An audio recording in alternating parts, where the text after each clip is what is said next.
the bright side, people will once again have a reason to say, blame Spider-Man 3.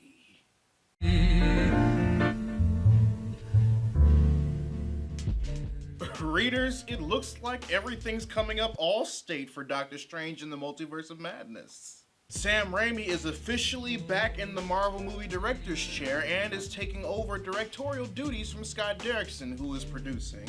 Which probably means that Danny Elfman's going to be doing the music for the movie, officially giving Doctor Strange a theme song that's actually worth remembering.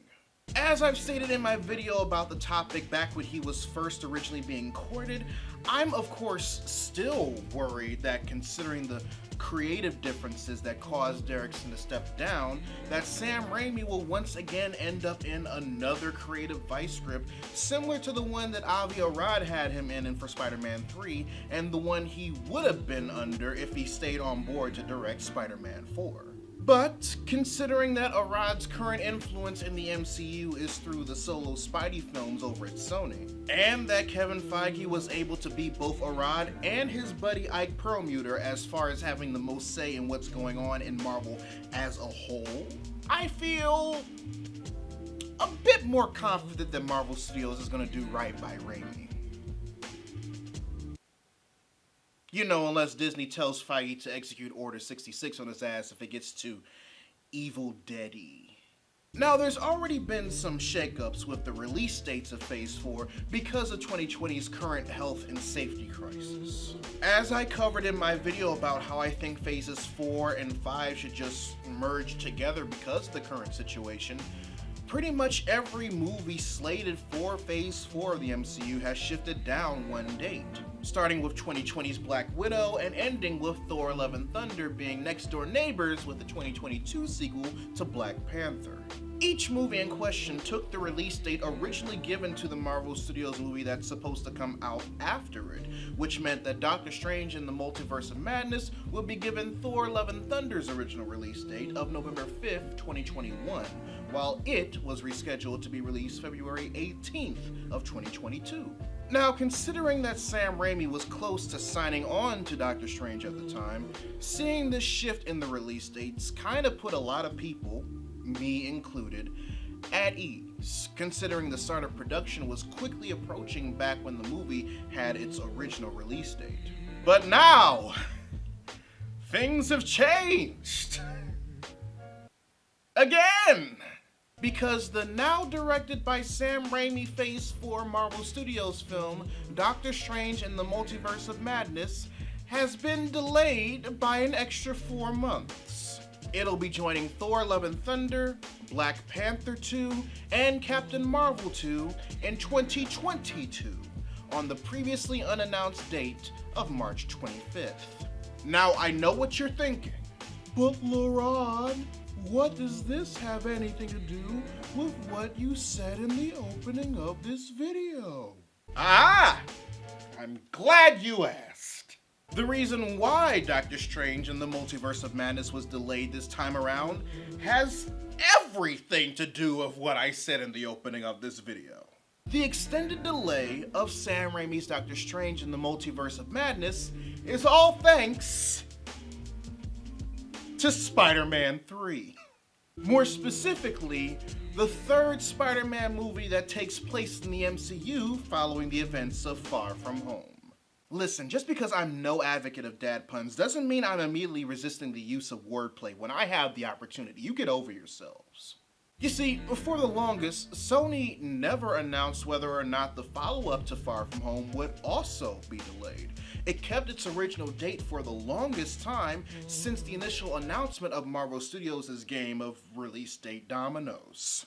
Then, on April 24th, Sony announced that a lot of their projects and 2 of their Spider-Man projects, both with and without the help of Marvel Studios, would be delayed because of the current health and safety crisis. The 2 Spider-Man projects in question that they announced on April 24th is the sequel to Into the Spider-Verse with Miles Morales, now being released on October 7th of 2022, and the 3rd MCU Spider-Man movie, which originally had the release date of July 16th, 2020, has now been delayed to November 5th, 2021.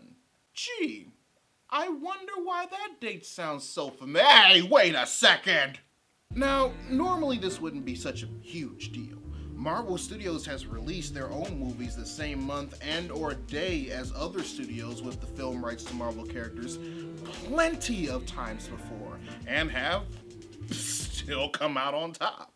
The reason why this is the exception to the rule, however, is because due to the new rules and regulations of Disney's deal with Sony regarding Spider-Man's involvement in the MCU, Disney is now more financially invested in this Spider-Man movie than they were beforehand.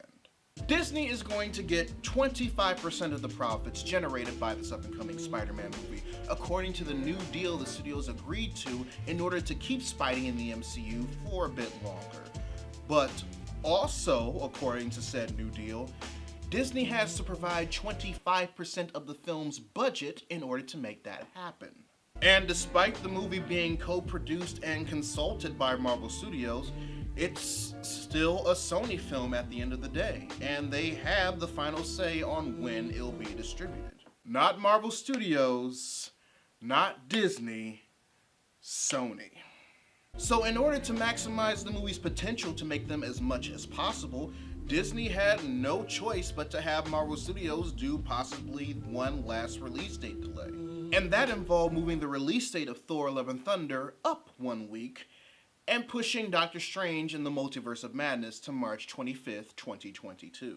Thankfully, considering how important the narrative of the movie will be to the future of the MCU, it looks like Marvel Studios shifting the order of the releases won't necessarily impact the overall narrative of Phase 4/5. Something tells me that as long as Wandavision and Loki come out on Disney Plus before Multiverse comes out in theaters, everything should still be smooth sailing for MCU watchers that care about not having its flow of its continuity interrupted. As for me, awesome. Once again, considering how important this movie is to the future of the MCU, and how good of a filmmaker Raimi has proven to be with superhero films, especially when it comes to heroes and villains that he truly cares about and is given an opportunity to show that creativity on screen, the more time Raimi gets to make the movie his own, the better. Which I really hope Disney allows him to do. So it's like I said at the beginning of this video. If you want someone or something to blame as to why Raimi's Multiverse of Madness is delayed, blame the third Spider-Man movie. Because I certainly am. But I digress, readers. Your homework assignment for the day. Write in the comment section below how you feel about Doctor Strange and the Multiverse of Madness giving up its release date for the third Spider-Man movie. Or if you feel like sharing with the rest of the class, if whether or not you believe Disney will allow Sam Raimi the creative freedom necessary to make this Doctor Strange sequel something truly special. Whichever one you decide to answer, I'd love to know your thoughts. If you want to help financially support the channel, you can join my Patreon by clicking the card at the end of the video or in the link in the description down below, where you can also find a link to my merchandise store. Or if you prefer to give a one-time donation, you can find links to my PayPal and my Ko-fi account in the description box as well. Also, make sure you subscribe to my channel and turn on notifications, because I post new videos every Monday, Wednesday, and every other Friday. But until then, this is Readus 101. Class dismissed.